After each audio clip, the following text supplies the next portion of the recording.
From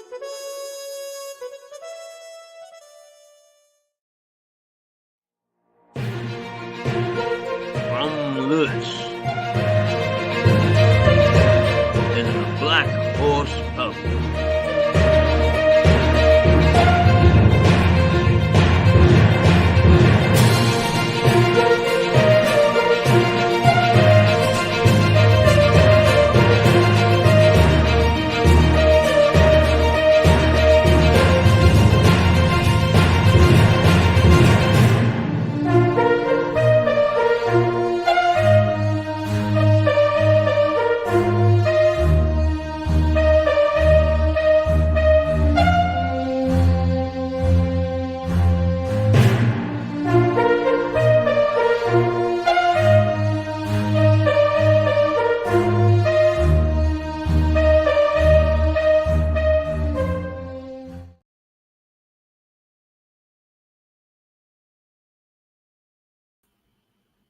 And a very good morning to you, and welcome to the second day of November 2023 and the Black Horse Pub, where we're broadcasting from now. This is Mirador Television.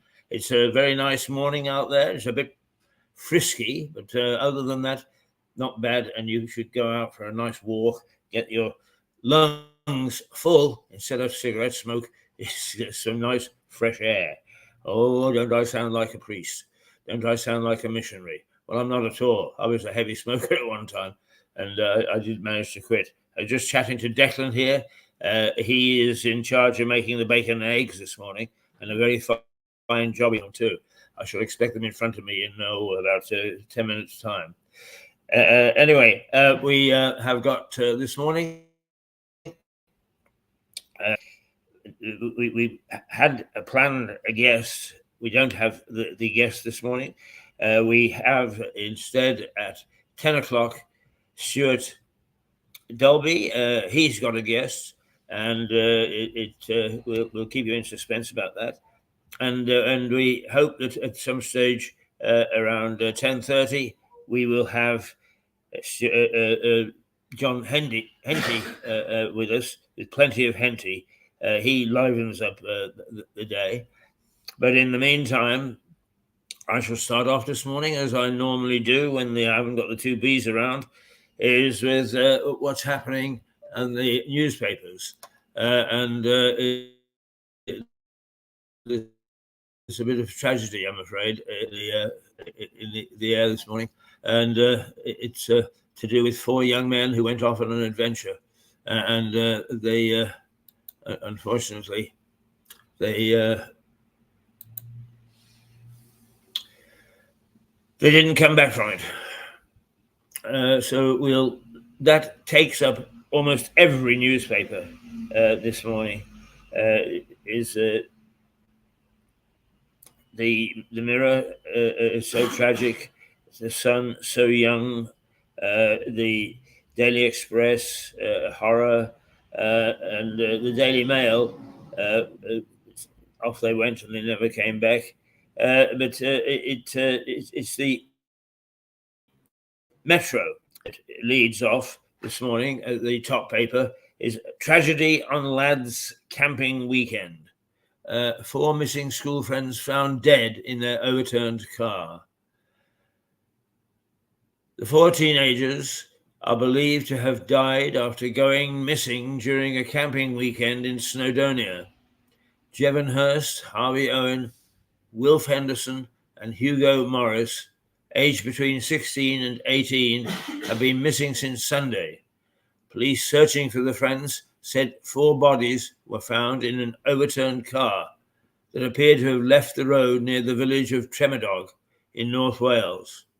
Police have not formally revealed the identity of the bodies, but those are the names that are. The Metro's front page includes a photo of the search site, with the paper describing the episode as a tragedy. Those are the 4 young men, and I thought I might have had the search site, but no. It is on one of the, as it said, on one of the papers. Those are the four young men who tragically died. How many times have you thought back to when you set off on an adventure and you wondered whether, in fact, it was going to be a bit rough and tumble, whether you'd ever come back? I have to tell you that I'm so travel conscious and so adventurous. When I was younger, I was 18 for a trip out and expecting to be away from home for at least 2 years. And I went off to British Columbia, the west coast of Canada. And I had a few nervous moments, I may say, particularly in my first summer there, where I got a job Trans-Canada Highway right across Canada. Well, I didn't go right across Canada, but I was in the Rocky Mountains. And there were a couple of times when I was driving a Jeep and the Jeeps went in particularly good nick. You had to stamp on the brakes. When I came around a bend and found the wheels hanging over the cliff. But immortality of youth, those four young men like me really believed that nothing could happen to them. They were inviolate. They would be okay. And unfortunately, nothing can be further from the truth. They were found dead. Now, the Daily Express carries on with that theme. Missing boys died in a crash horror. And they have the pictures of the four young men. And they look like fun young men off on a real adventure. Wilf Henderson's girlfriend, Maddie, who the paper says posted online, "I love you so much, I'm going to miss you forever."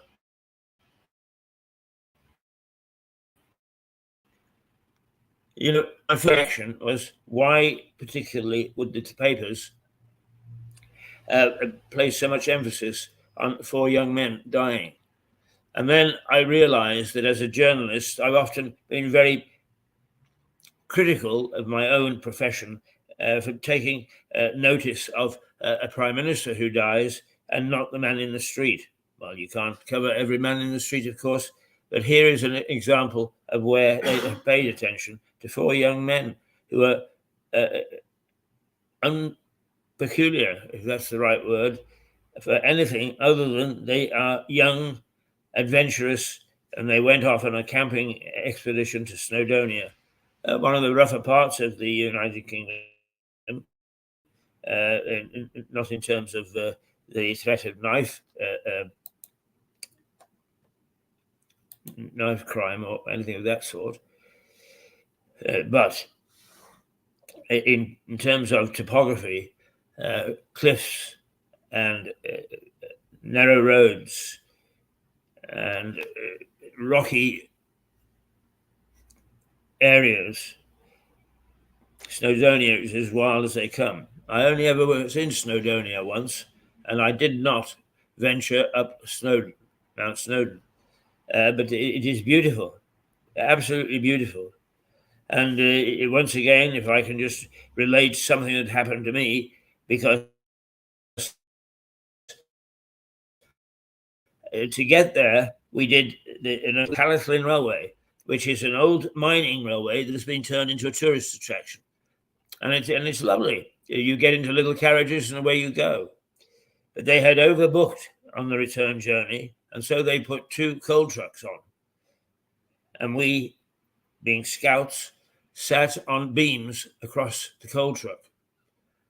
And one coal truck came off the rails, and it bounced us around with a piece of wood, piece of oak bouncing in, which bashed in one boy's face.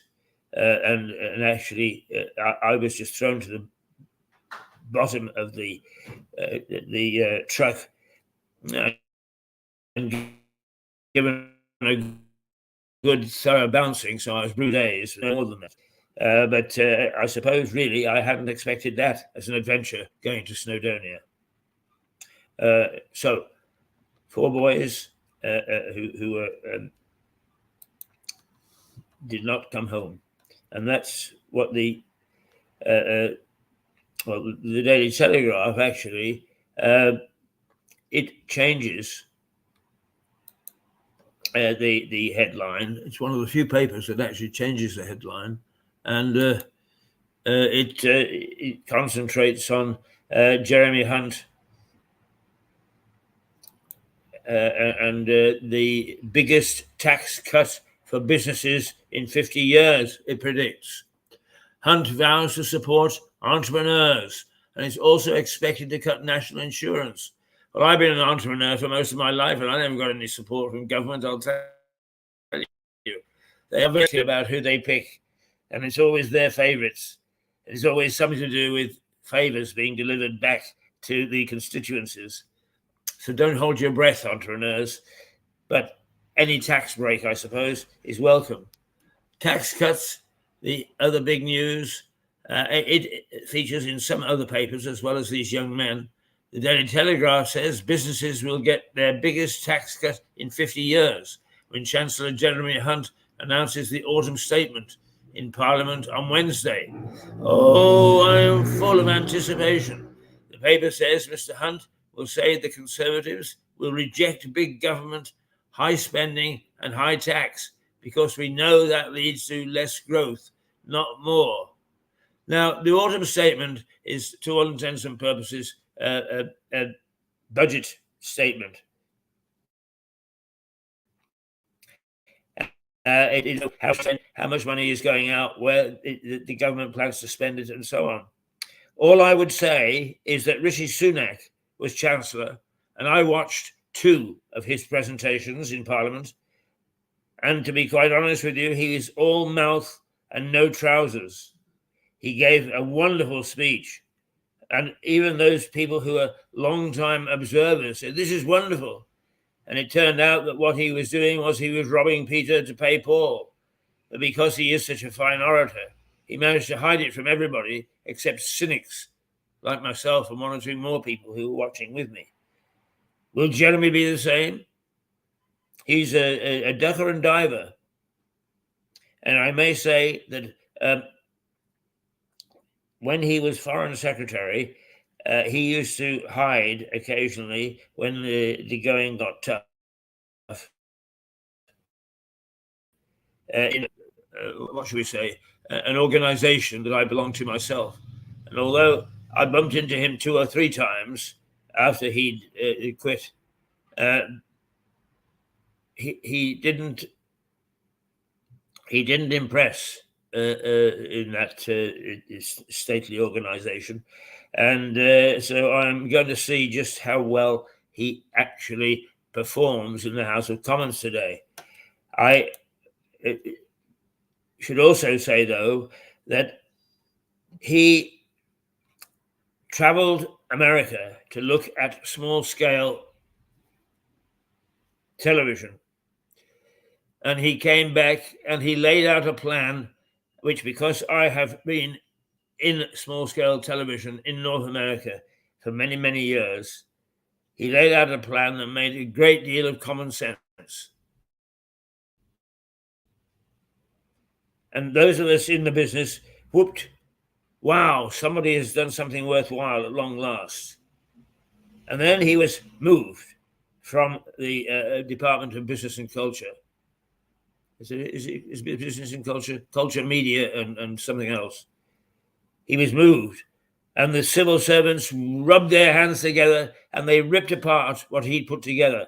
And they put together something which is now, without any great hoo-ha, has disappeared. It was worthless. It was useless, as only civil servants can put things together.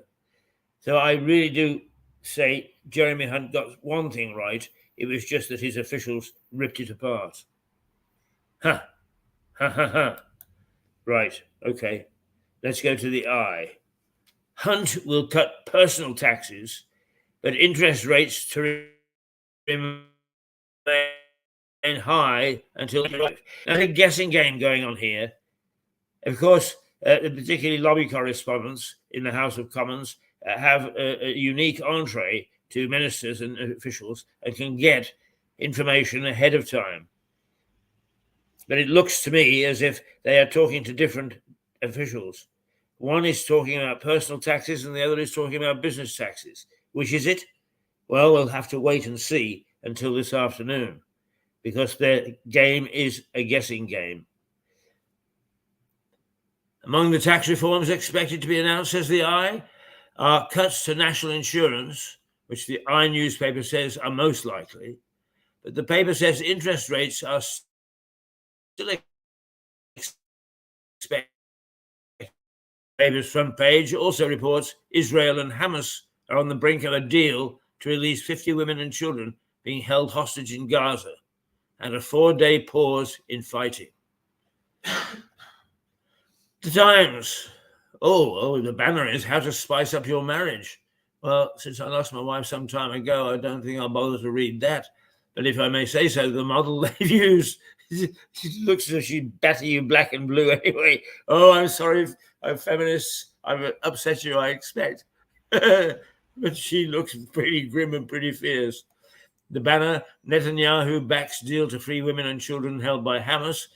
But the main pictures are the pictures of the boys, which we showed you. But Hunt offers tax cuts for workers and businesses. These two stories are also carried on the front page of the Times. In its main story, Hunt's new tax measures, the paper says 28 million people will benefit from lower national insurance rates, as usual. I don't know why that is.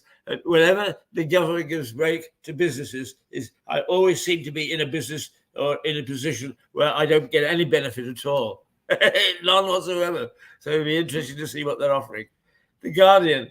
Hunt bows to Tory demands for tax cuts in a bid to revive the economy. The Guardian finds it very difficult to say anything nice about the Conservatives. So that's damned with faint praise, I think.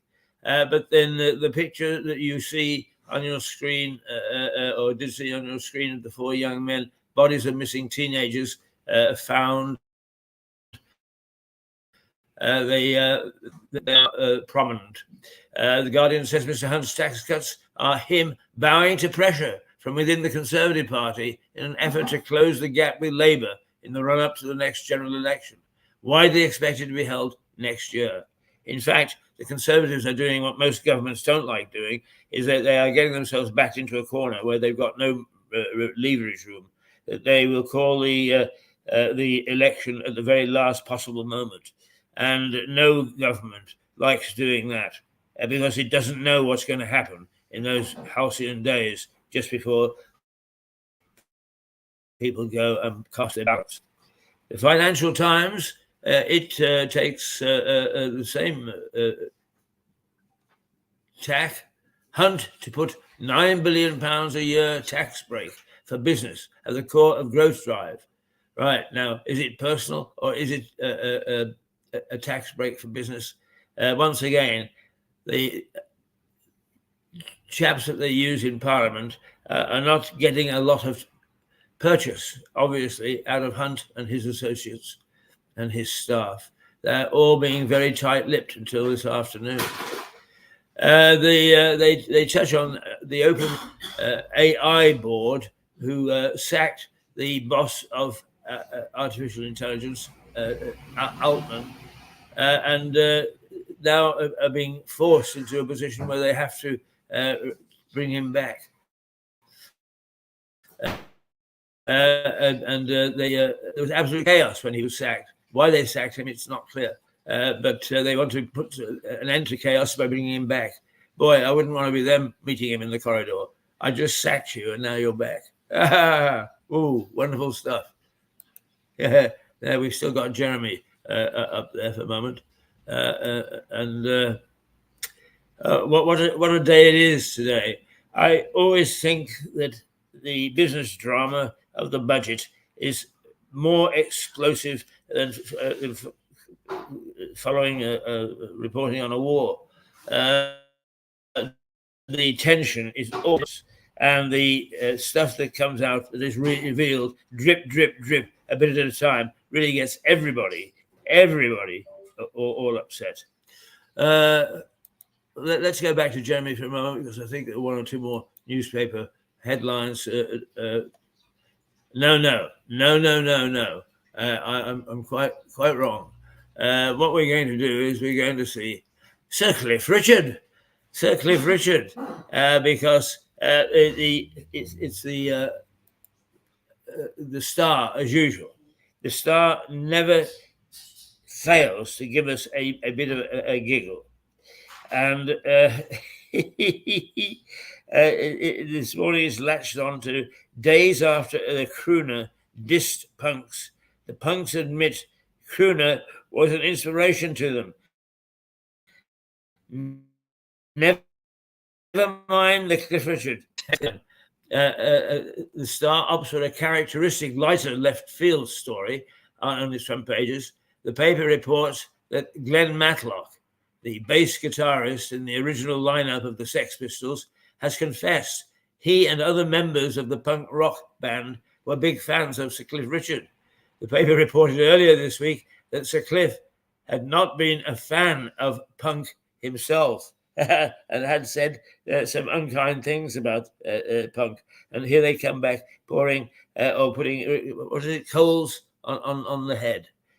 I have no idea where that phrase came from, but heaping coals of fire on the head. In other words, you said something nasty, but we're going to say something nice. Right. There he is, Sir Cliff Richard. And he's beginning to look his age, isn't he? But he's a pretty fair age. Now, I was singing to myself in the bath this morning, and I must say that I still don't do as good a job as he does, and he's older than I am.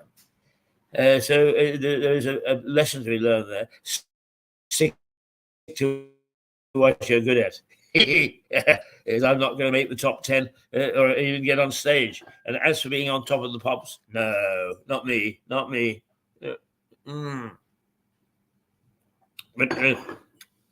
But let's be a little indulgent. Let's be a little self-indulgent, shall we?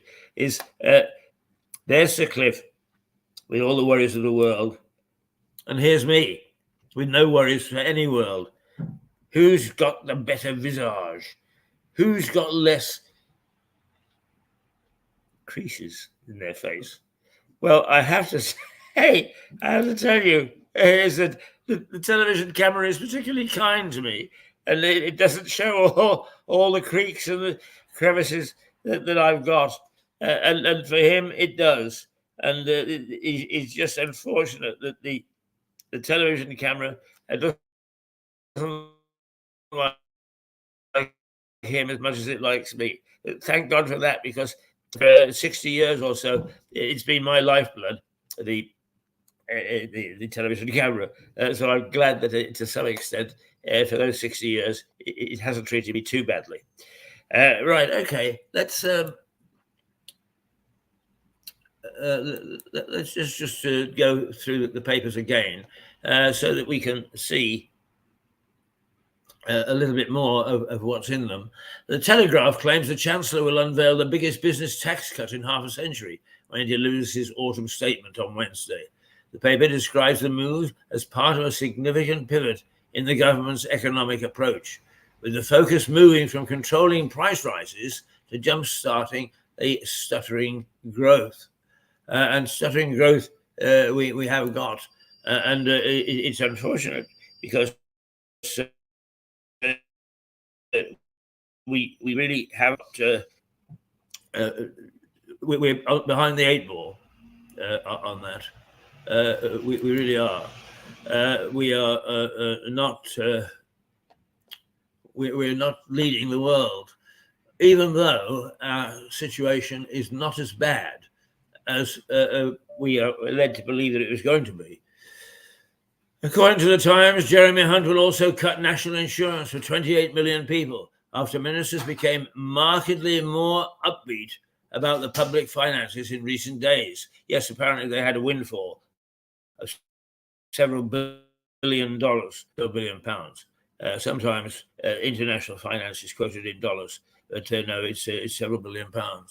The Guardian says the statement will contain 110 measures to try and boost the stagnant economy, but reductions in income tax are thought more likely in the spring. Yes. Don't give them all the goodies all at once. Writing in the Telegraph, the former Conservative leader Lord Howard argues Rishi Sunak's economic plan has been vindicated. He says it was absolutely necessary to resist both unfunded tax cuts and large pay increases as part of efforts to counter high inflation. And the improving economy will now provide some headroom for the Chancellor to begin to reduce the tax burden. Ho, ho, ho. Isn't it funny that it all happens just before an election? About the Daily Mirror says Rishi Sunak and Jai Hunt are engaged in a desperate con that nobody will buy, suddenly pretending to be a pair of Robin Hoods after playing Sheriff of Nottingham to tax us at the highest rate in 70 years. Well, there's a lot of truth in that. But whether, in fact, they will actually be, as Sunak was in his statements to the House, all mouth and no trousers, will wait to be seen. We'll have to wait what was it? The Guardian says 110 measures. Oh my God, how long is he going to be on his feet? Oh, well, we will have to watch that. The vast majority of the front pages feature photographs of the 4 teenagers from Shropshire who died on a camping trip to North Wales. The Daily Mail suggests the sixth form students may have lain under 48 hours after he came off a remote road and landed partially submerged in a ditch. The Daily Express claims the friends had little driving experience between them, and local residents have told the paper the weather was atrocious at the time they are thought to have crashed. So young, says the Sun's headline. So tragic, says the Daily Mirror.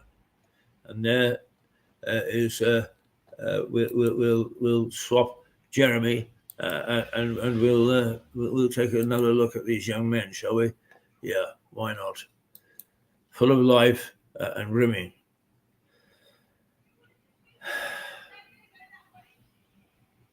The Mail agrees, arguing that chief constables must take on board the review's call for police and journalists to rebuild their fractured relationship if police want to restore public confidence.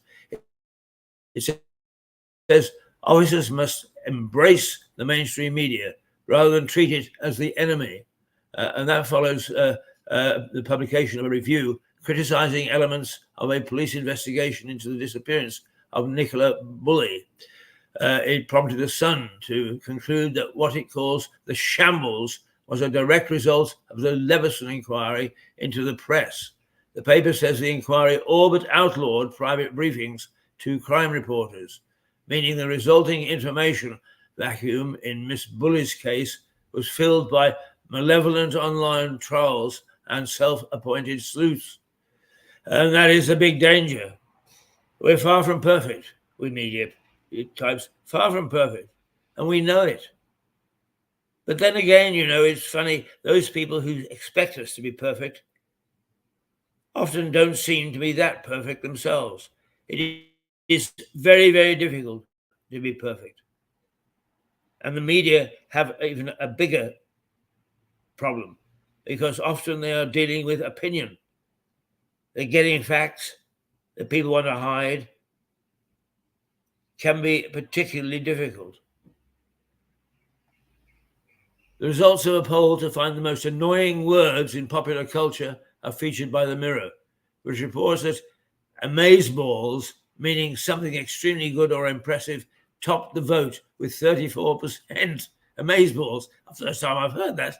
Other words in the top 10 include hollybobs, those are holidays, bants, banter, and crimbo, Christmas. Oh, we're all going to have a jolly crimbo. Now make a note of those, right? Amazeballs. Oh, that's extremely good. Well, that's Mirador. Mirador is amazeballs. The Black Horse is amazeballs, right? Other words, top 10 include hollybobs. Well, during the Christmas hollybobs, you can come to the Amazeballs Black Horse, where if you stand at the bar, you can indulge in banter, and that's during Crimbo, Christmas. Wow! I've changed my language totally. A neuroscientist tells the male that if someone uses words we find embarrassing, we instinctively want to distance ourselves from them, as any awkward behavior can trigger a threat response. Well, there we go. There we go. Those are the news headlines this morning, and the front pages of the papers. We let's see. It is now 8:31. I think time for us to take a look at the weather. It's going to hit 11 degrees right now, approaching 9 o'clock. It's 8:30. Approaching 9 o'clock. It's only 6 degrees. That's pretty damn cool. It's going to climb slowly over 7, 8, 9, and 10 to 1 o'clock. And we'll have to wait until lunchtime to see whether, in fact, it is going to nudge over and hit that 11-degree mark. But otherwise, a very, very cool day. However, we are going to have sunny intervals. And at 4 o'clock this afternoon, or 3 o'clock this afternoon, we're going to have a full hour of sunshine. Light winds. The thing is, they sometimes say a light wind is force 3 or force 4 or whatever, but it feels like. And I suspect that the air is cold enough today that the light wind is going to feel like a gusty wind, and not a very happy experience if you're not wrapped up. What about rain? Oh, well, no. We've got a period of no rain up until, let's see, today is Wednesday, until Friday, Saturday. And according to the forecast, it's going to be next Monday before we experience any more rain. Tomorrow, it's going to be 13 degrees with light winds. Friday, going to take a dip. It'll start the day below freezing, -1, but it will reach 9 degrees. About the same as today. Saturday is going to be a full day of sun, a full day, but once again, it is going to be cold, starting at -1 and rising to 7. Sunday, it's going to warm up a bit because it'll start at 5, but it's not going to rise very much. It's only going to reach 7 degrees. And then Monday, back up to 10, starting at 4. But guess what? Rain all day. And Tuesday, rain nearly all day and no better temperature. And Wednesday, rain nearly all day and still only 9 degrees. So the rest of this week, no rain. Tomorrow, it's going to be relatively warm. But after that, we're going to experience cold winds or weather. And that's not very good. Not very good at all. I'm beginning at my mighty age to suffer from the cold. And it is getting a mite cold. And I come in on the Red Devil, my mobility scooter. Beep, beep. Oh, I sometimes hit. Well, actually, if I go downhill, I hit 9 miles an hour. I do. But most of the time, it ranges between 6 and 7. I go past pedestrians and I can tell exactly how fast they're walking by measuring them against how fast my scooter is going. It ain't very fast, and nor should it be. Letting somebody like me loose on a scooter like that, I'm not so very happy at that. Now we're going to let's see. We started to show the bloody past of a tiny town, and we're going to re-show it. This is from our archives. We showed part one of part one the other day.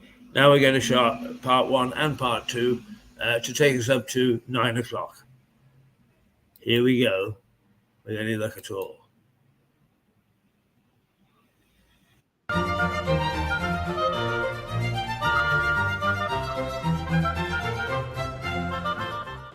I'm Keith Hayes, and you'll be sick and tired of my face by the time this series ends, but I hope you'll bear with me as I shuffle through the streets of this lovely town, pop in and out of its pubs, and tell you a story of its bloody past.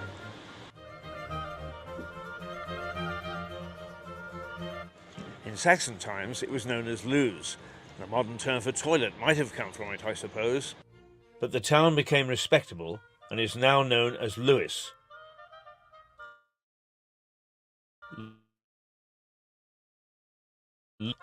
Minerals come from Saxon times.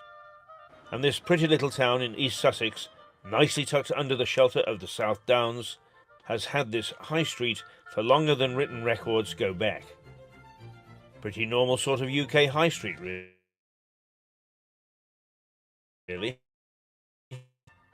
Side looks just like High Street UK. High Street UK, from John O'Groats to Land's End, have all got a history. But this little stretch of road has a violent and bloody history. And that history reflects much of the history of the country itself. A pint pulled from a tap is the tipple of most Englishmen, I suspect.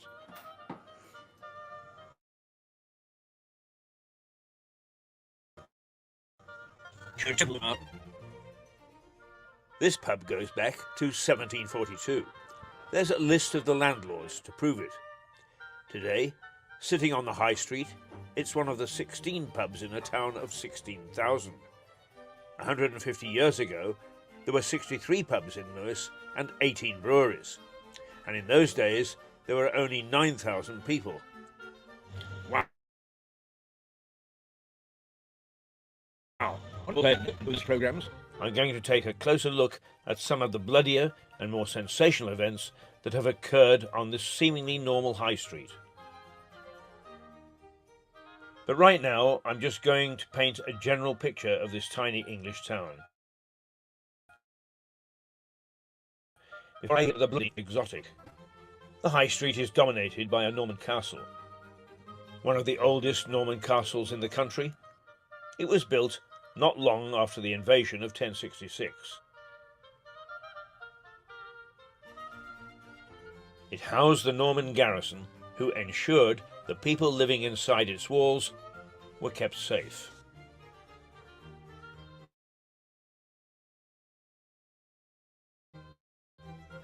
And there is brick by brick evidence of the 4 gates that gave entry to the town.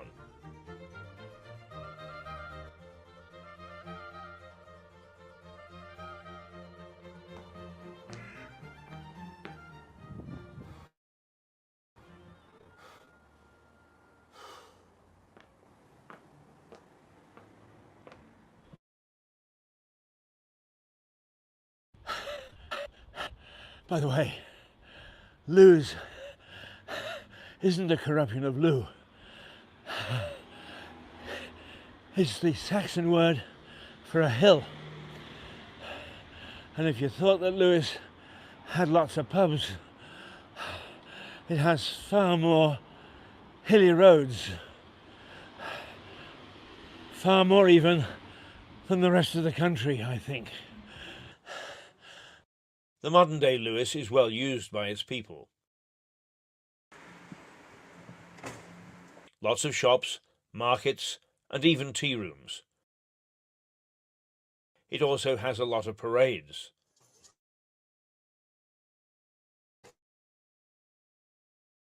At the end of the school year, a ceremony takes place called pupils design and build exotic costumes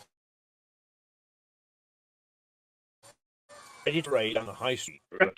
I walked onto the high street in Lewes a couple of years ago to be greeted with a lot of children running around in funny costumes. What on earth is that all about? It's called Moving on Parade, and it's something we started 16 years ago. started from a wish of parents to bring more art into schools because they see how much schools struggle demands of the government, and they wanted to support the school in that. So we started something called Patina, which is Parents and Teachers in the Arts. Right. Moving on Parade celebrates the transition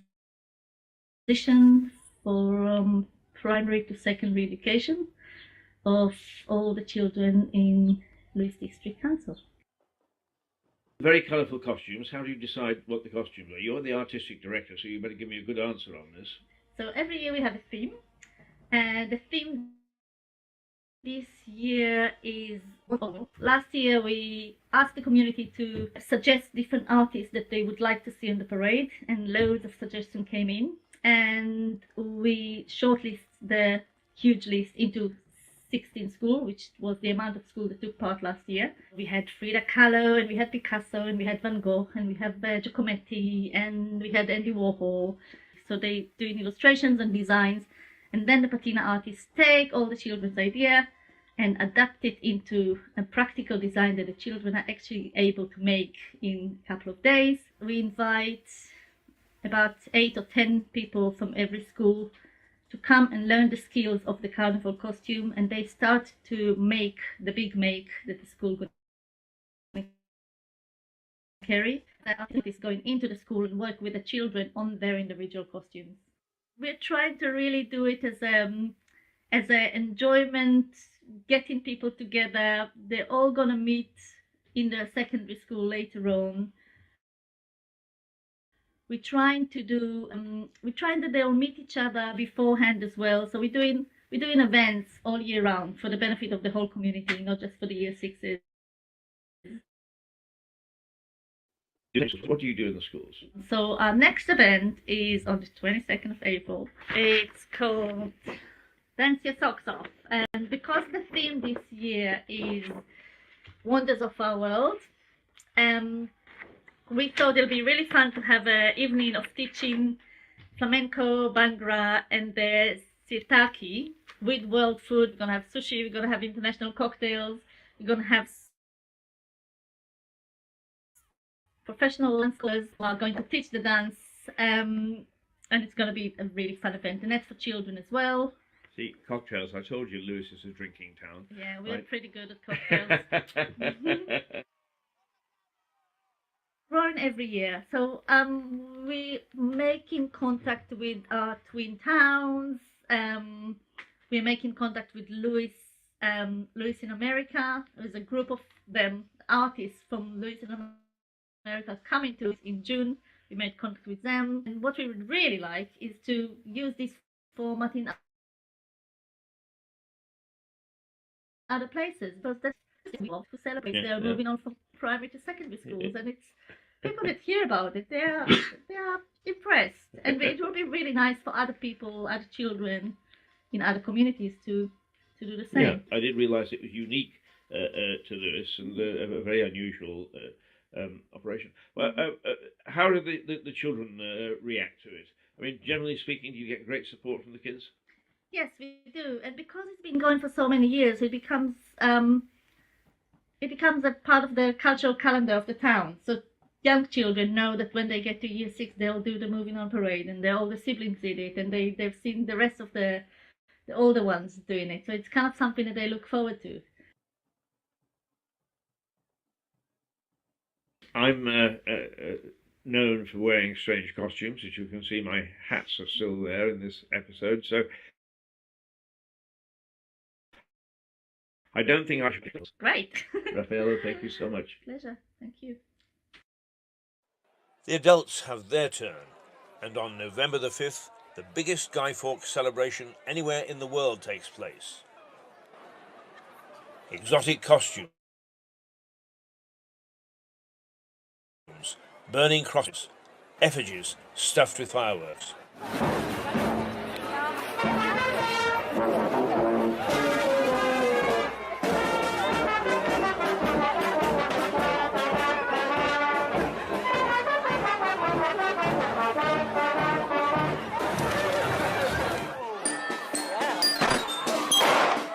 Rousers, that is a banger to you and I, are tossed casually into the street.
Oh, I'm sorry that we've hit a problem there.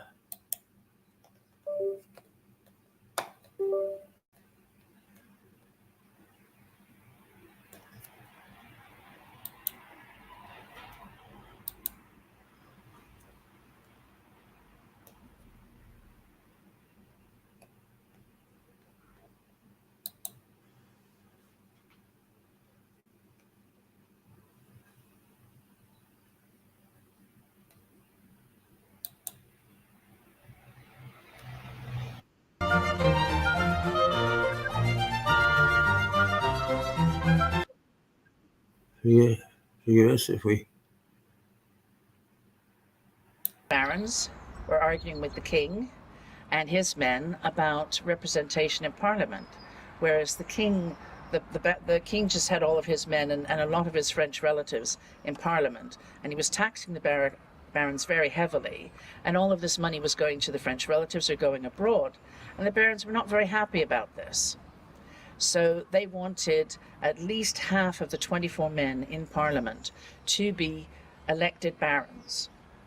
So, I mean, though it's not very democratic in the sense that we have it today, it's the start of that representation of a view that is not just the king's view on how things should be run. Simon de Montfort got to hear that the king was down at the Priory of St Pancras. And why he was there was for the Feast of St Pancras in the middle of May. And of course it was a big feast and people would come from all over the world, actually, or all over Europe to the feast. So he needed somewhere as big as the Priory to be able to feed all these people and entertain them for a few days. And that's why he was here. Simon de Montfort was up country in northern Sussex in some of his estates with his men, and he heard that the king was down here and he sent messengers. He sent bishops of Winchester and London down with money, with £30,000, which is a fortune in those days, to try and negotiate a settlement with the king. The king was a little bit reticent to go into war with Simon de Montfort because, yes, they were brother-in-laws and he was an old man. They were in their late 50s at the time. Not that that's old now, but it was then. But the king's brother, Richard of Alamein, also called King of the Romans, etc., he wanted war. And, of course, Prince Edward, hothead, he definitely wanted war. So they settled, you know, the ransom money was sent back and the envoys, the bishops were sent back, and so it was war the next day.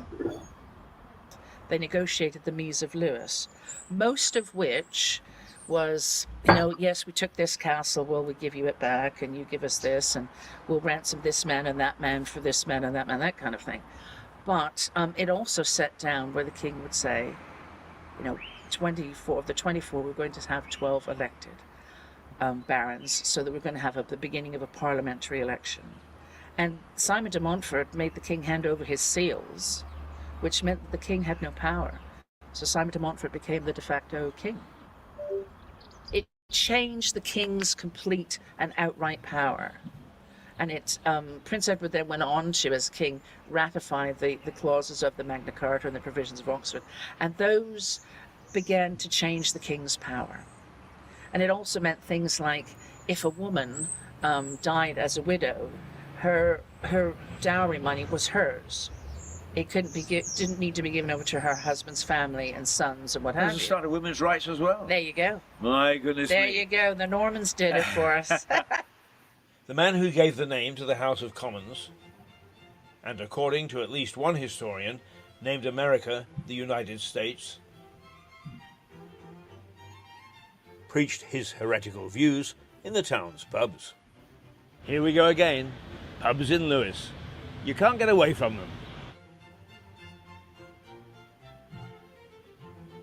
There's a tale handed down from Crown Landlord to Crown Landlord that Tom Paine was barred from drinking in that bar because he harassed and harangued the regulars to the point where they wouldn't drink anymore. They were fed up with Tom preaching the rights of man. So he walked across the street to the coaching inn, the White Hart, where a more lenient landlord turned a blind eye, or, a more likely, a deaf ear to the ravings of this revolutionary. It seemed that he used to like to spend his social hours here, and his active political discussion times here in volatile discussion with a group which I believe we thought was called the Headstrong Club, because it still meets today and they call it the Headstrong Club today. But I gather from a local historian that it was called the White Hart Dining Club.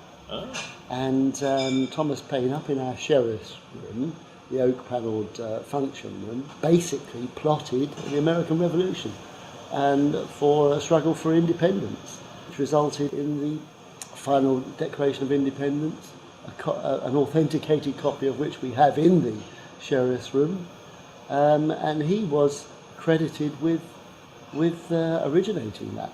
And in turn, he dubbed the White Hart Hotel as the cradle of American independence. He had some remarkable phrases, didn't he? I mean, according to Bill Bryson, he coined the first time the phrase the House of Commons, and also Bryson says that he coined the phrase the United States. So now the White Hart goes down in history as the cradle of independence. It's wonderful. But whoever the landlord was at the time embraced him and said, "Come on in, we love to hear you talk." It certainly wasn't really. No, you're right. And yes, I think probably as any hotelier, always keen for a little bit of business, and they developed into quite an active dining club, I gather, because they had their volatile political discussions over dinner. No record of you throwing him out of the hotel? No, but I have to say that during the times that they have met here recently, we've had some very interesting volatile speakers, lots of celebrities, actors, and I remember Tony Benn's voice drilling through the sheriff's room door. It said, I ought not say too much, but it said that a lot of decisions are made here after the council chambers has closed. So that's interesting.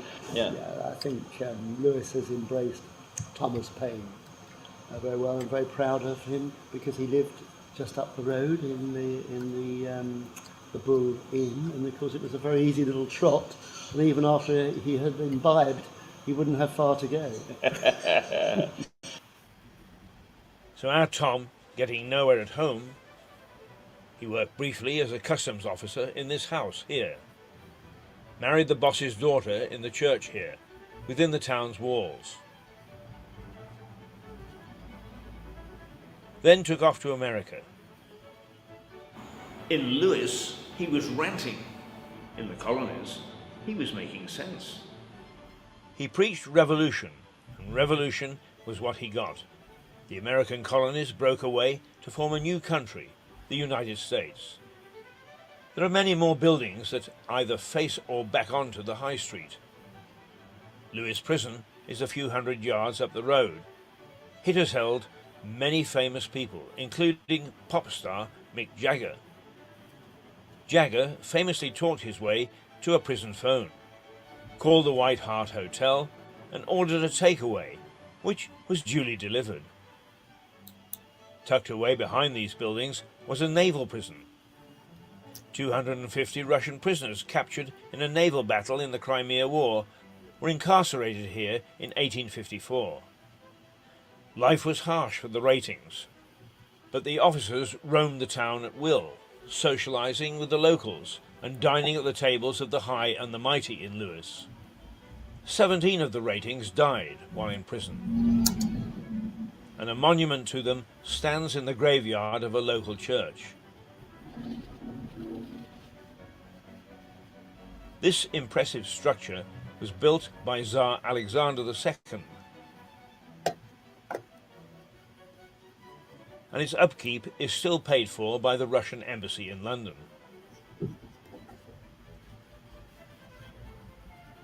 There are many other events that make the High Street interesting. The days of great circuses parading their animals. The Prince Regent winning a bet, driving a coach and four down the cobbled street. It's a wonder he didn't break his neck. So today I've taken a snapshot look at Lewis High Street. High Street UK. Every high street has a history. and there are thousands of high streets across the country. And this is just one of them. More high street tales tomorrow. Meanwhile, where's that pint?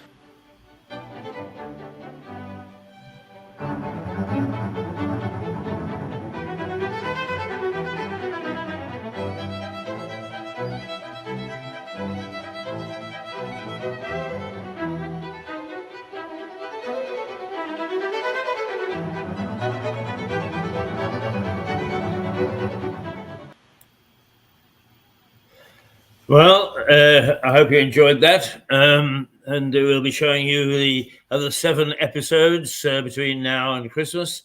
And some of you have seen it already, but many people ask about it, and we like to think that we deliver.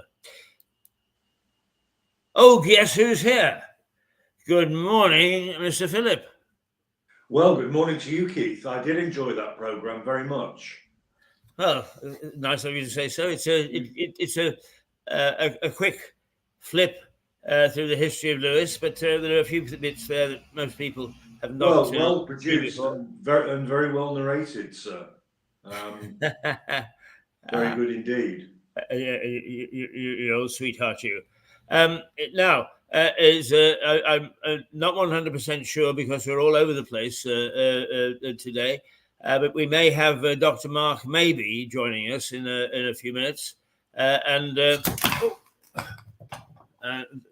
the monitor gone flapping to the floor, and I've wanted you to meet him for some time. He's like you; he's got a very expansive mind, but his invitation has gone, but he hasn't appeared yet. So tell me, you had a friend and a colleague.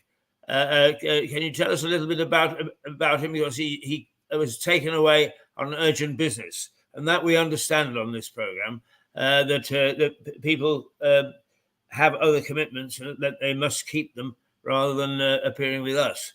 But yes, is that the case? He was very apologetic, but it was quite clear to me that for him to do the 9 o'clock slot today was just one job too far. Yeah. Because what happens in his business is he gets last minute contact from clients interested in his bespoke furniture. And he flipped between home in West Sussex and his studio in Chelsea Harbour. And when I double checked with him yesterday, it was quite obvious to me that he was actually really rather stressed.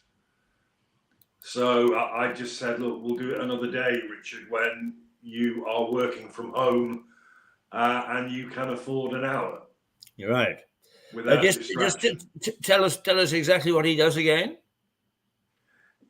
He is the head of Richard Davidson Furniture London, based in Chelsea Harbour, and they make very, very high standard bespoke furniture, as well as mirrors and you name it, which are extremely popular with the rich and famous. But his beginnings were very humble, and I just think it is a fascinating story. Yes, He's also a very engaging chap. I think he would do well on the programme. Good. Well, we look forward to when he's available. Now, guess what? Guess hey, bum. It's Ernest. Ernest Shackleton. Yeah, Ernest Shackleton has come off Puffin Island or whatever it was called, gone across South Georgia, kept all his men safe for 2 years, and come away from the South Pole with no casualties. Irishman, of course, by origin, was born in Kilkee, but died in England, but is in fact a great hero. And lots of children nowadays learn the story of that expedition, because it's meant to be a sort of not only engaging but a rather uplifting story of success in the face of failure, if you see what I mean.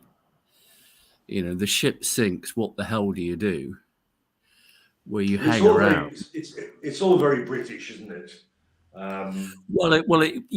Yeah, albeit he was Irish. It's very stoical. And he got it right in the way that Scott didn't, of course. Well, years ago, Jessica, my daughter, always with a creative eye, bought me a book which I've still got and which I must bring in to show you both, should that ever happen, about the Shackleton story. She bought it for me, because the story is interesting, but it's a beautifully illustrated book. Really is, and very, very informative. And I've still got that book. So I must show you guys that. Now, Keith was confused about whether you and I were doing this today, Richard.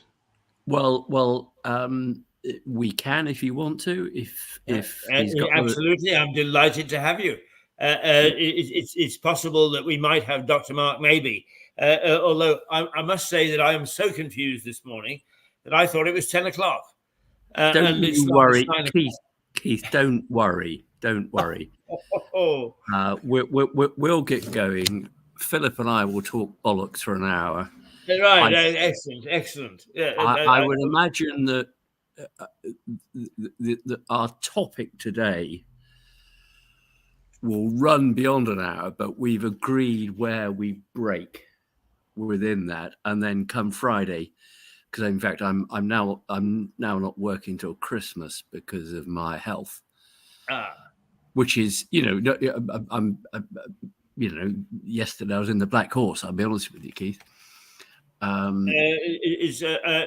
came into the Black Horse and it was totally empty. Well, when I went in there, I was in there probably a bit later than you because I'd been elsewhere. And you weren't there. You didn't have your Formula One car outside. You didn't have your Trilby there. So I had to sit in the corner. Before you then. Yeah, no, I had a nice chat with Deck and the locals, all of whom talk about you, and I'd like to say they talk about you in a complimentary way, but I won't suggest that they don't. I won't suggest that there's graffiti about you. No. I think Deck's very, very happy to have you there, and thinks it's. And I said to him, look, Keith will pump the publicity for the place, as you do. And for him, that's a great thing. Yeah. And it's a nice little home for you, isn't it? Yes. Well, it's one of the things that I've resisted in all the years of my endeavor in this industry is to actually do a commercial or recommend something when I didn't believe in it. And I have to say that the Black Horse is a pub. A dying breed, in fact, but it doesn't rely upon its food. Although tomorrow the new chef comes. I know, yeah, I'm aware of that. But it's a proper old man's pub, and it is. I hate to say it, but you and I are old men. Well, we should get as Phil are down here. Most of the other people who go in there. And it's just a joy to be there, I think. Yes. Well, shall we have our first board meeting here and get Philip down? Yeah, absolutely. And may I say that Jed is sitting in the corner over there, misses you, Keith. He's got nothing to have a pee up against, apart from your leg. I think Keith, we're probably ready to rock and roll if you're ready. I'm ready for you at any time. Good man. Let's go. Richard, introduce it. I will do, Phil. I don't have any notes in front of me deliberately because it's a topic that it's not quite carry on, but it would be my, if I got through the first round on Mastermind, you have to choose a different topic, don't you? You do. And I think this will be my second topic. Which is? My second topic. And we don't tell Keith that until he's online and he's He's live. This is all live. No, it's not live at the moment, is it? Yeah. Yes, it is. It's been Is live. it? Are we all ready to go? We're always live, yes. So are people watching us now? Yes, they are. Oh, the buggers. There can't be many of them. So you're not going to do the little twiddly two-to-ha thing about the black horse and all that sort of thing. Oh, that's been done while you were. All right, sorry. Yeah. In which case, it's completely my fault for being a bit late. I was dealing with Chambers emails. Keith, we decided, Philip and I, we looked into the past. Philip and me. No, Philip and I looked into. That's better. Exactly. And that's what I said. The history of what we've spoken about, the two Bs. Right. And it seemed to us that on every occasion that we mentioned somebody famous, Indira Gandhi, whoever it might be, you were very quietly, humbly able to say, well, when I interviewed her. And it rather took the sort of wind out of ourselves because it was you saying, as Max Boyce used to say, yeah, I know I was there, type thing. So what we're going to plan to do is go back in time and see how far back you go. Oh, yeah. In terms of your interviews. Well, I haven't been very, very prolific in terms of interviews. Is bumping into people or having rub shoulders with them, perhaps. So I'll be interested in how you're trying to trap me today. Well, I'm going to trap you today by somebody who was notorious for their hat, as indeed you are. Not a particularly tall fella, but who was a possibly the most significant European of the modern era, who led an empire and then saw it fall around him. And it's a subject that's close to both Phil's mind and my mind, I know. And it's Napoleon Bonaparte. And I expect you at some point in the next hour to say, well, when I spoke to him after the Battle of Waterloo, and I'm sure you did an interview with him. It's actually the big problem with that one was getting onto Elba. Yeah, exactly. Well, no, he got off Elba, of course, didn't he? Yes, he did, but I actually interviewed him on Elba. I understand. And do you know what, Keith? I sometimes wonder whether you know your arse from your Elba. But anyway, that's a different point. Yes. May I say that we great thanks to Napoleon because he introduced broadband into Elba. Right, I didn't know that. He of course introduced a range of other things. He introduced the Code Napoléon, which Phil and I will have a sort of slightly sideways working knowledge of, which was the basis and remains the basis for the civil code in Europe and, for example, Scotland. So it's not the common law. So that's where that comes from. Codified laws. And secondly, he introduced metrification, where he said, right, let's work out how long it is around the globe, and let's cut that down into suitable sizes. So it wasn't yards, it was a little bit longer than yards, it was meters. And he did that and remained there. But of course, he came from humble origins, didn't he, Phil? Yes, indeed. Well, I beg to differ. He came from an Italian aristocratic family who had fallen on hard times. Yeah.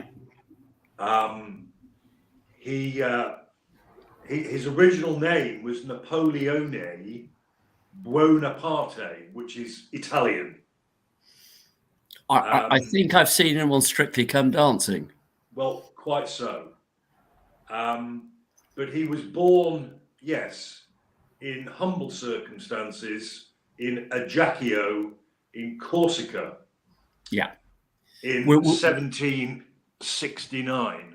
Which was, and indeed in some senses remains, a notorious island of criminals. There's a sort of mafiosa there who control the island. Well, I knew that of Sicily, obviously, but I didn't know that of Corsica. I'm sure you're right.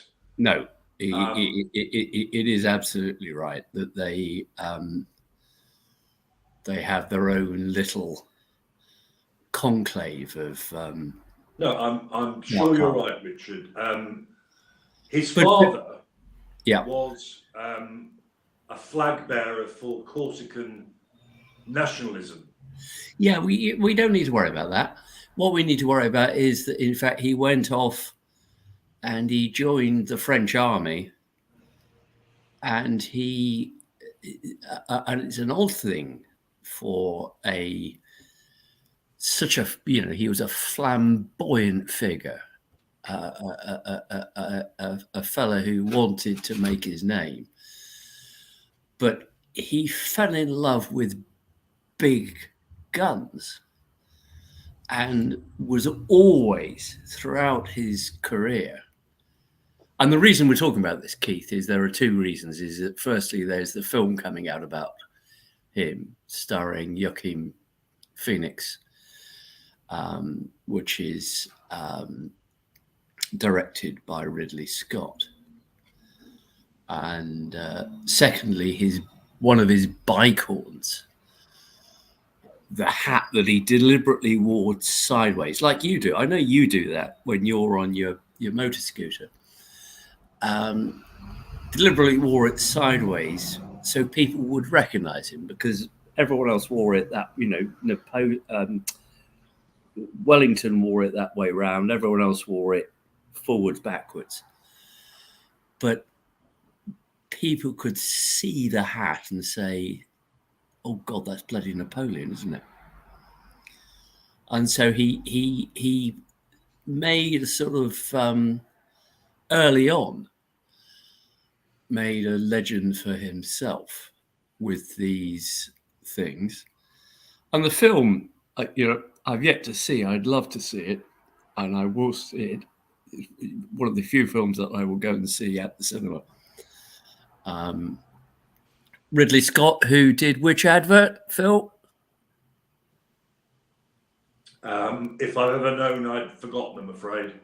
Right. Well, Ridley Scott did loads of adverts before he did Aliens and various other films, and became famous for that. He did Gladiator, for example, in which Joaquin Phoenix also starred.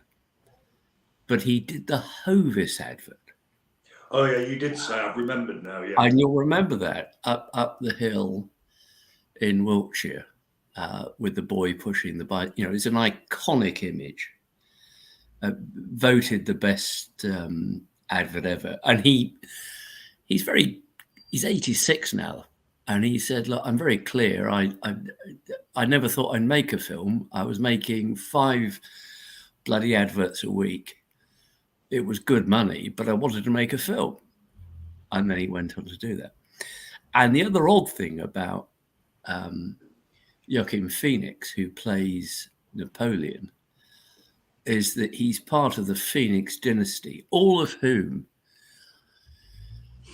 grew up as performing children and became actors. One of his siblings was River Phoenix, who sadly died early, and there was a lot of publicity about that. But they, in fact, all grew up in the Children of God, whom I've told you before I represented. So I sort of knew the family in an odd way. Didn't get his bloody autograph. Didn't say, "When you play Napoleon, can I come and be your Marshal Ney?" Should have done that. Didn't do that, you know. But anyway, back to Napoleon. Well, before you leave Ridley Scott, yeah, since you've got that connection, why don't you contact him and ask him if you'd like to interview him on this very famous television operation called... I can imagine what he'd say, but I'll give it a try. I'll give it a Why try. Not? You'd be surprised. You know, when I finished that case for that particular religious cult, I did actually get a thank you letter from God, which was in a very florid font. And so I might actually phone up God and ask him whether he'd do a half hour on... Oh, no, we've got Phil. We don't need it. It's fine. We've got Phil. It's as close as we'd ever get anyway. You know, Richard, you're very lucky that I'm a lot more patient with you on this program than you are with me. I know. Had I gone off on that tangent, you would have cut me dead.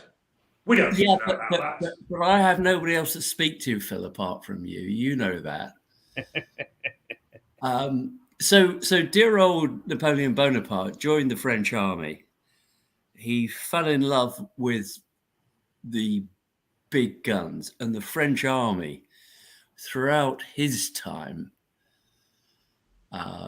which was many years, of course, in charge, had much larger, not only in terms of numbers, but in terms of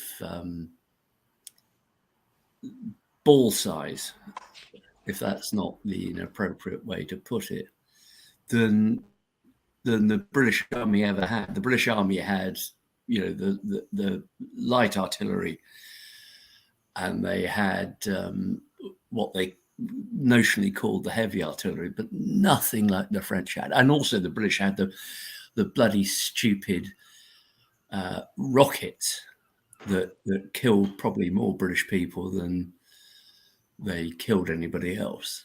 But, you know, Napoleon just then, and you'll confirm this, Phil, he played a clever game of first initially working his way through the ranks and becoming what I suppose we would call the first amongst equals. He claimed a sort of some democratic role for himself within the French Revolution. Well, he joined the Revolutionary Army. Yeah. He joined as a gunnery officer. Exactly, because that's what he was interested in. Although they called him Le Petit Caporal, the little corporal, he never was a corporal. No. He went in as an officer. Yeah. And he impressed them so much, particularly at the siege of Toulon, with his military tactics, that by the age of 24, he was a brigadier general. No, it's an extraordinary rise from his background that he had. He clearly had some sort of magnetic ability to bring people on his side. And then, of course, he was made emperor. Well, he made himself emperor. Well, exactly. That says so much about the man. And it's an interesting insight to him that he gets. Well, he wasn't called emperor straight away. No. He drafted a constitution which went to a referendum in 1802, and the French public turned out in their droves. Don't wiki us, Phil. Well, you're just wittering on with these vague sort of statements. I need to put a bit of flesh on the bones, don't I? Not really, no.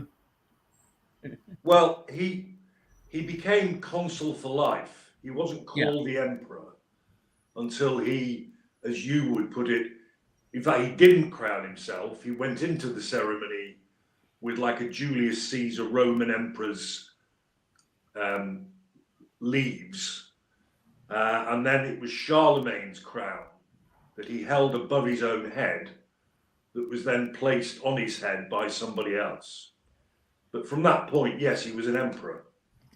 Well, he chose to eschew the Pope who was attending, who was meant to be doing the anointing process. And he took that upon himself because he was, in his view, I guess, above the Pope, above everybody else. And he had it's fascinating. He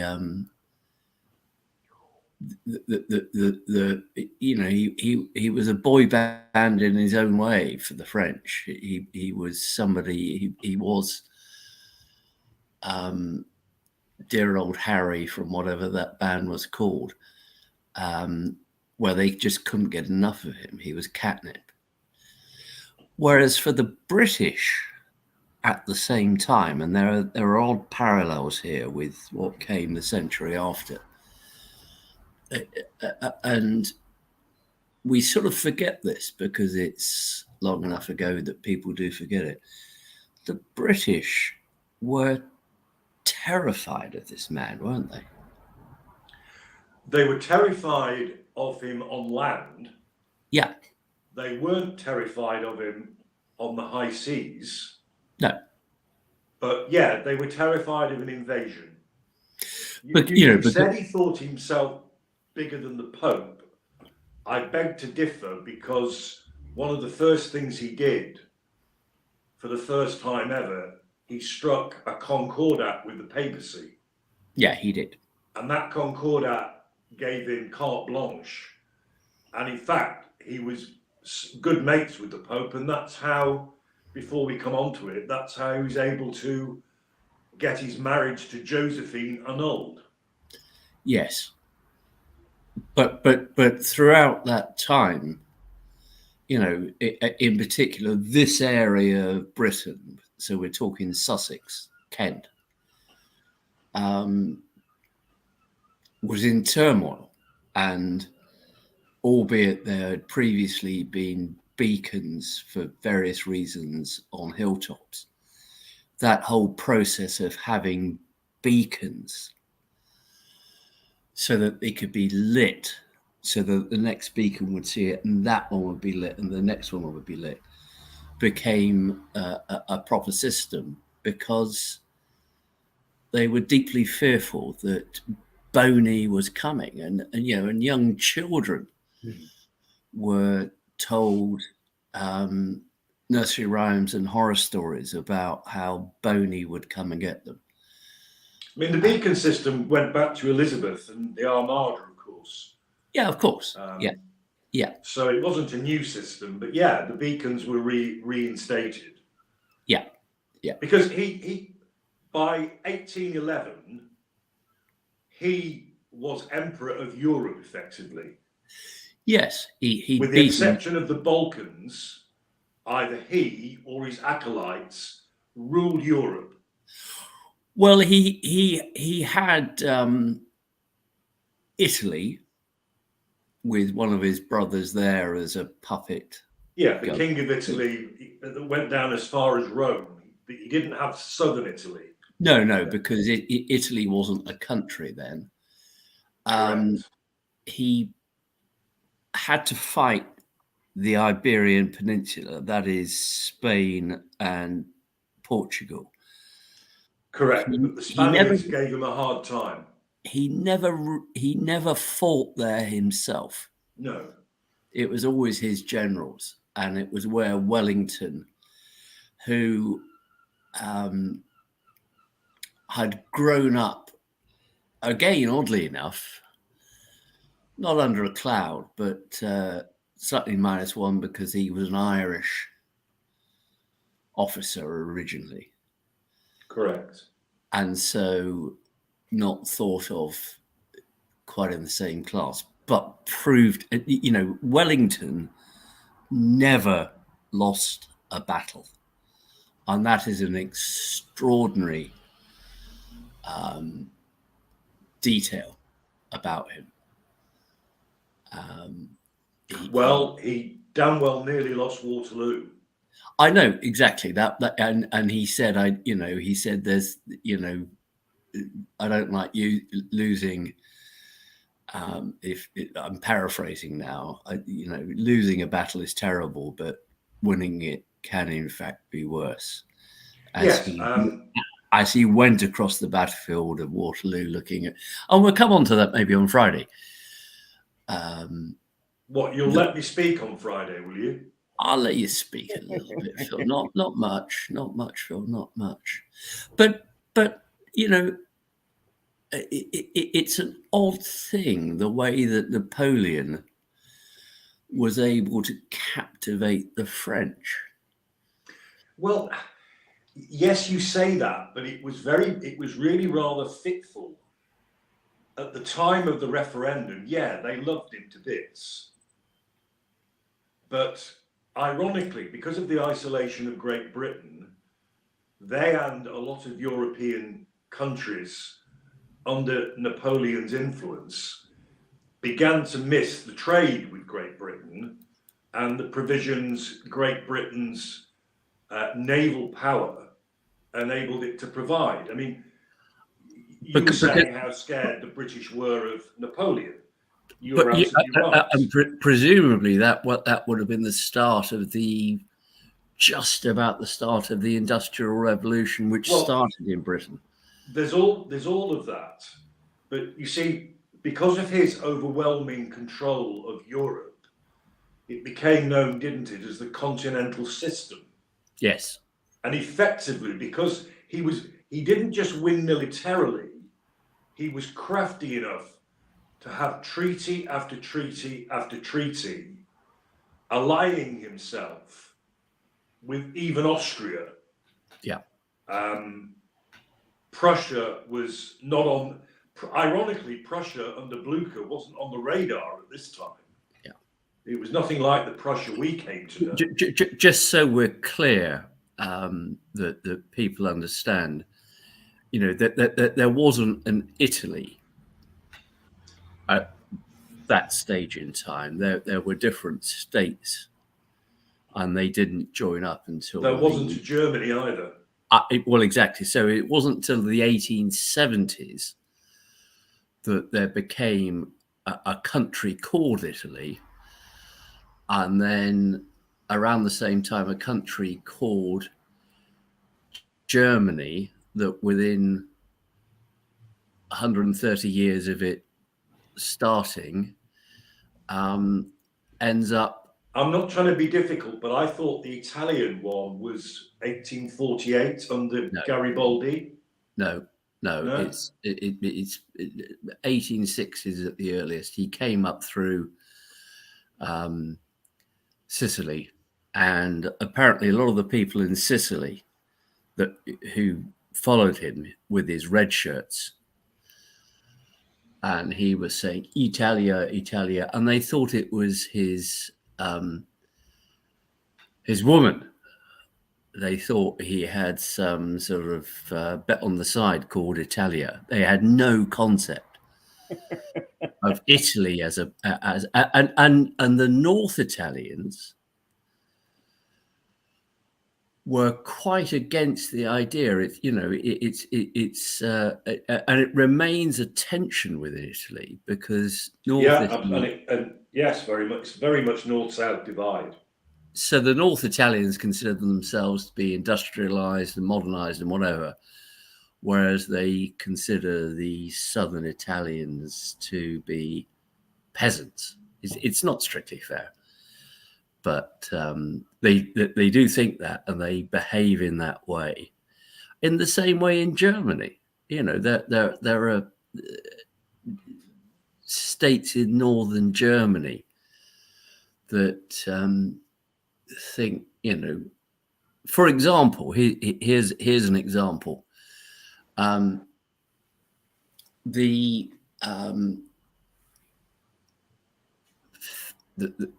films that what's his name? What was his name? The German Californian governor Schwarzenegger. Yeah, Schwarzenegger. Well, he's Austrian. Yeah, and because he's Austrian,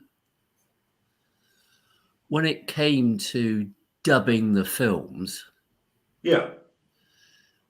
they said, we're not going to use you.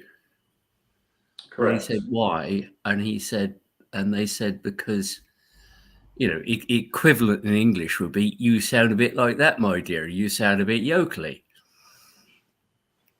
Well, he sounded Germanic. Well, he sounded South Germanic, which is perceived in Germany as being a dialect which is for the subnormal. Well, another little tangent. Another of my great interests that you know of is World War I. Yeah.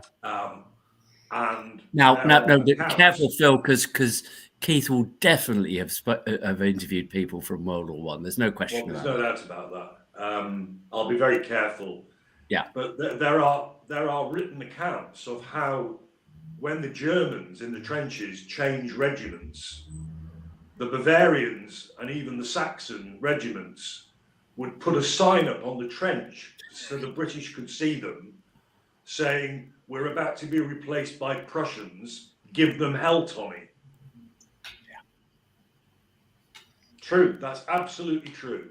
Well, and it's part of the reason why Napoleon was able to do what he did, because there were these divisions in Europe, and albeit, he fought the Battle of the Three Emperors and all of that, and people who see the film will see his Grom battery taking out the troops on the other side.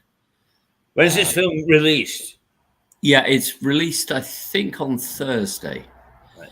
And I've looked up, it's not yet shown as being available down in Lewis. But Keith, when it is, I'll take you to it. I'd be very interested in going. Yeah. Yeah.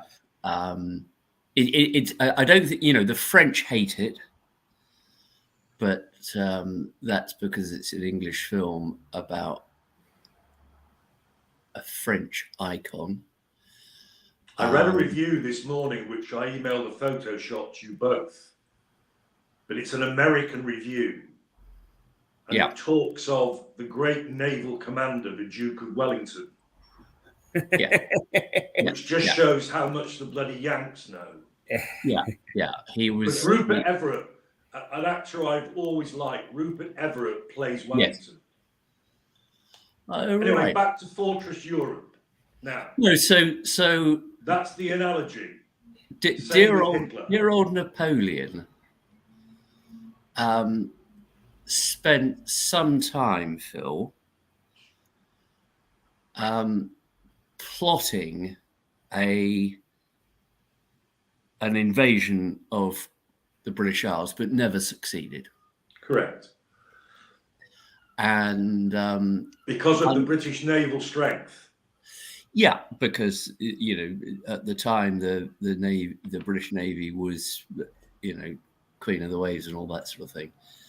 And also, he never, as far as I can see, albeit he had a couple of regiments from there, he never really sought out the soft underbelly, which Keith will appreciate, of the British Isles, which is Ireland. Because you simply go round the other side of the country, you land on Ireland, you have a place then from which you can prepare. Well, I'm repeating myself, but he didn't have the naval strength. No. To do that. No, you're absolutely right. He didn't. He's forget the land stuff now. His great nemesis was Nelson. Utterly, 1805.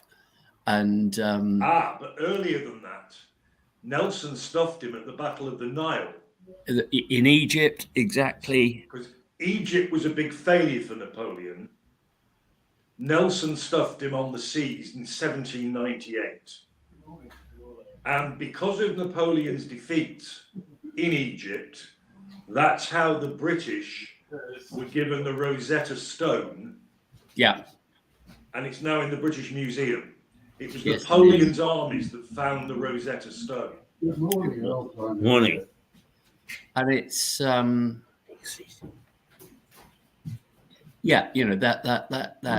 thin channel, 20 odd miles wide, has served us well. Yes, but you're right to mention Trafalgar. That was the victory. Yeah, that just because that was France and Spain, and dear old Nelson, bless him, took them out, and they would never be a threat to the British Isles again, which is a wonderful thing. But just move. Go ahead. Well, you're going to tell us what his huge military mistake was, aren't you? Well, it's an interesting conundrum because he fell into two errors. And maybe later in the week, because this is a two broadcast topic. Well, you're on your own on Friday, Richard. Am I? Yeah. That's fine. He chose, firstly, to try to invade the British Isles and failed. Didn't really even begin to start that process. Exactly. But he did start something else, didn't he? Yeah, he went and took on generals January and February, as they're known. In Russia? He went to Russia. And hence the 1812 overture, because that's about him taking territory there. But well, he got to Moscow. He got to Moscow, yeah. But equally, people say armies are decimated. Decimated, in fact, means 1 in 10 die. And his Grande Armée, which was over 100,000 men, it was more like 9 in 10 died. Sorry to be a stato. He went on. with 400,000 troops. Okay. What did he come back with? Less than 40,000 came back. Okay, so he came back with less than 10%. Absolutely right. And which, as you say, is not decimation. no, it's not decimation. It's annihilation. Utterly so. And of course, the Russian winter has been a great ally, hasn't it, to the Russians in getting rid of both Napoleon and Hitler. Well, this is exactly the point, Keith. Sorry, Phil. These are the parallels, Keith. There are parallels with Hitler. Mm-hmm. Not just Russia, that's one of them. Ironically, Hitler was always called the Little Corporal by President Hindenburg because he was an Austrian corporal from the First World War. Napoleon's military tactics that Richard's alluded to were the then equivalent of blitzkrieg. Yep. Because Napoleon used artillery and the tactics of attacking the flanks of the enemy with mobile artillery, which is like a blitzkrieg. Yeah? And then you've got Fortress Europe, which is effectively what the continental system was. So the comparisons with Hitler, I think, are quite interesting. I couldn't agree with you more, Phil, that, Napoleon tried and failed.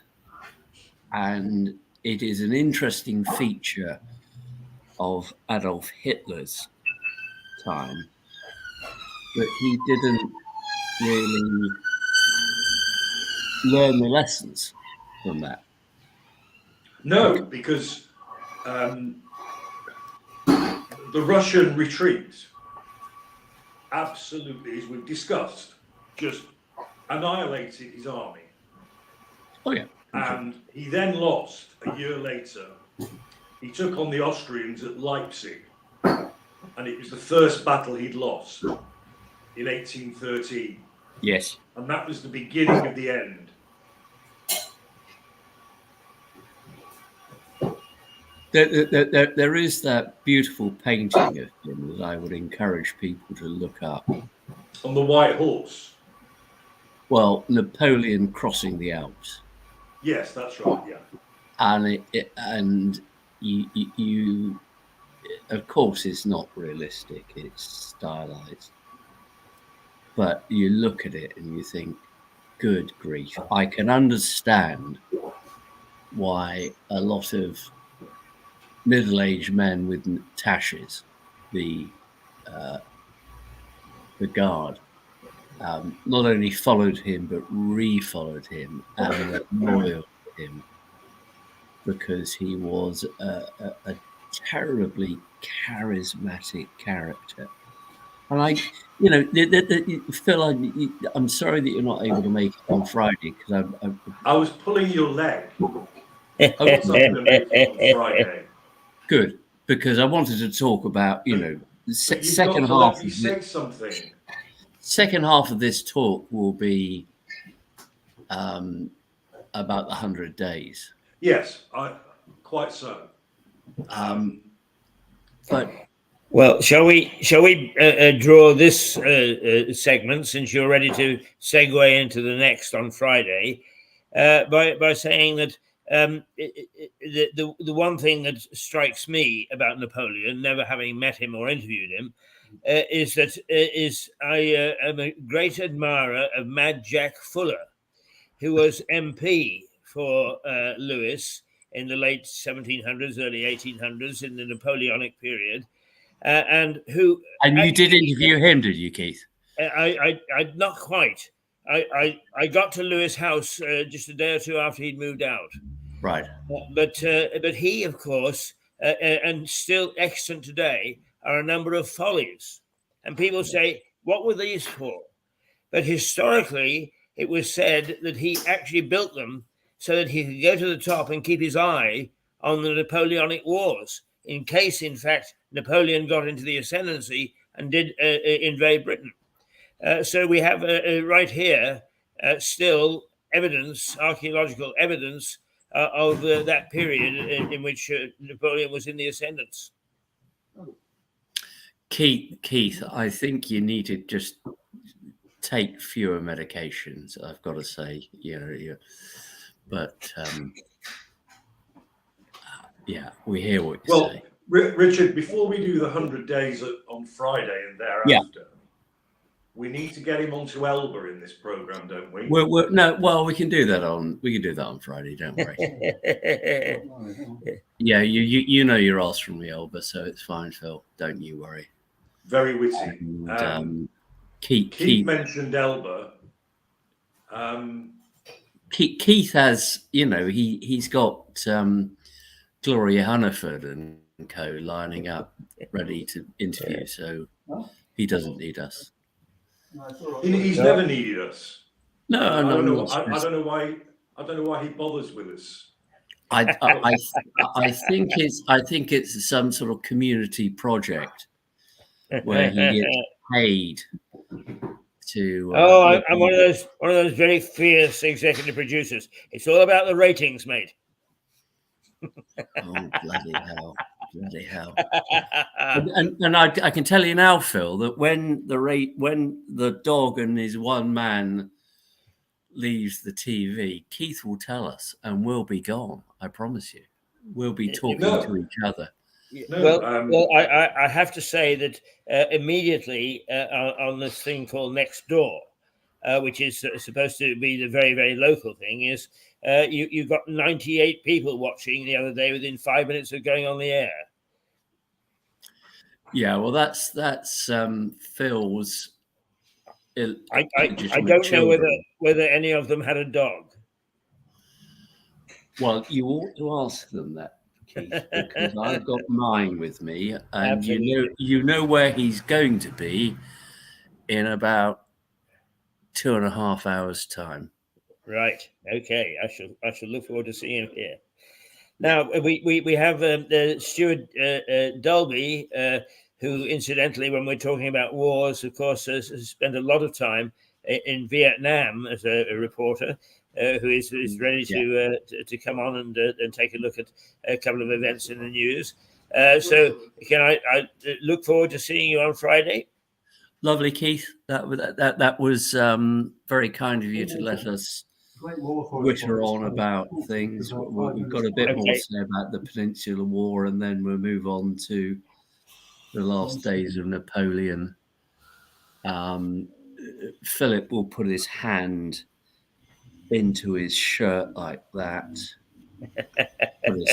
Your trilby sideways like Napoleon. Exactly that.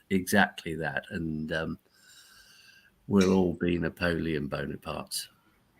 I won't show you. He was painted with his hand inside his waistcoat, if that's what it was, because it was deemed to be a sign of authority, but also peace and control.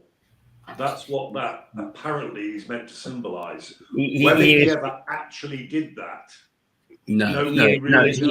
He was probably just washing his wallet. Yeah, he was just touching himself up. Let's be fair, Phil. Sorry, Keith, is that the landlord, Declan? Is that Declan, the landlord, serving you with Declan, the marvellous Declan, that people have started to send in little notes saying what a marvellous chap he is. I said to him, it's dreadful coming in here at 6 o'clock in the morning, 6:30 in the morning, to be greeted by a saint. No, he's you're the wanton deck, the pair of you. There's no question about that. Just so you both know, and I've told you, again, I've got driver's duty from 9 o'clock on Friday. Okay. So I will have to finish by 5 to 9. Okay. We can do 8 o'clock, can't we? Yes, we can. We can do it 7:45 if you wish. 7:45. Yeah. Could we do 07:45? Yes. That is what is known as 7:45. Yes, but I have to make it clear because Keith gets confused, and so do you. I neither of us get confused, Phil. It's you who are the confusing one. Now listen. Okay, hang on a minute. Hang on a minute. Yeah. Right, I'm going to say goodbye to you because Yes, Stuart wants to tell us about our next guest, who is a famous war correspondent. So we're carrying on with the theme this morning. So right. Toodle pip, and I'll see you later. See you, Keith. Good to see you, mate. Bye. Right, now, would Mr. Stuart Dolby come and tell us who our next guest is? Where is he? Where are you, Stuart? Right, come and lean over my shoulder and who our next guest is. Well, it's my great friend and comrade in arms, so to speak, is John Swain. Right. And John Swain was with us in Indochina. All right, well, sit down and talk to people. Right. Right. Well, he's about to appear. Yeah. Yeah. Now, let me tell you who John Swain is. Yes, right. John Swain was with me, a war correspondent in Indochina, whereas me and other people were concentrating on Vietnam. John concentrated on Cambodia because he was absolutely a Francophile. He spoke French very, very fluently and so forth and so on. And he was in, I don't know if you've ever seen the film The Killing Fields, but he was a major figure in that. In The Killing Fields, and he was very, very, very frightening. Very frightening. Yeah. It was very frightening. But the fact is that people say to me, "Were you on one of the helicopters going out from Vietnam?" And I said, "No, I didn't, because at that stage the Vietnamese had lost, and there was no need to go out." But John, when he was offered a place on the boat, said no. He was a stringer, a part-time journalist for Sunday Times, and Sunday Times sent its big guns in. So he said, "Look, when it comes to it, Stuart, will you get Jacqueline out?" Jacqueline was his girlfriend, and she was half French and half Vietnamese, and she actually wouldn't leave. So John actually said, "Will you get Jacqueline out?" And so John said, "Well, I'm going to Cambodia because, I'm being aged out by the others." And he stayed on there until the very end, and he nearly got killed. I said, "Don't go to Cambodia because you get killed," and he very nearly did. If anybody has ever seen this wonderful picture called The Killing Fields, and after that, he was made. He was Journalist of the Year, and then so forth and so forth. And he continued to do other wars in Eritrea, I think, after that. And he did one in New Guinea and God knows what else. Okay, well, so, your guest will be here very shortly. Okay. I've managed to get a submarine up there for no particular reason. So we're going to go away for 5 minutes. We shall set up properly, and we shall have John Swain along with Stuart Dolby in conversations with Stuart Dolby. So give us 5 minutes and we will be back. From Lewis in the Black Horse Pub.